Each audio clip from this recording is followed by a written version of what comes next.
السلام عليكم وام سي سي waxaan rabaa inaan idin tuso xuduudaha caalamka ama sida hadda xadka waxaan taaganahay Swiss-ka iyo Faransiiska run ahaantii anagana reerka diriskaaga ah hadii oo maarta wax ka qaato waa la isdilaa ama isku soo dhawaataan qabiilada waa isdilaan hadda waxaan taaganahay xadka Swiss-ka inta waxaa ku qoran Swiss iyo Faransiis waxaan ku qoran xuduudda kala marka soo dhawo kaamirada wax yar hadda waxaan taaganahay Faransiiska waxaan taaganahay Swiss-ka taaganahay hadda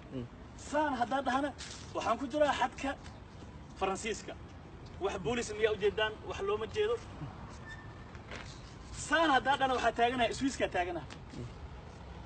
wala saddex galay hadda ku badan ku soo ciyaarnay dhanka Faransiiska waxa askar ma taagno yani waa arrin macnaha ay heshiis ku yihiin waa nabad ay kamid tahay anagana waa isdilayna waa isdagaalaynaa waxaan rabnaa isku sameeynaa waa arkiisaan xagga qaybi Faransiiska waa dadka xagga degan ayaa inta u soo shaqo tagan dadka inta degan xagga u soo shaqo tagan askar ma taagno askar ku dhehaysa sharci keen ma ahan malahan haddii aad gudaha tagtid waxa lagu malayaa muwaadin Faransiis ah hadda inta imaatina muwaadin waxa lagu malayaa Swiss ah marka xadadka saan ay kala yihiin waxaan kala yaabaa Belgiumka iyo Faransi iyo Holland saas waa laba taako xariiqina u dhaxayso waa Belgiumka waa Holland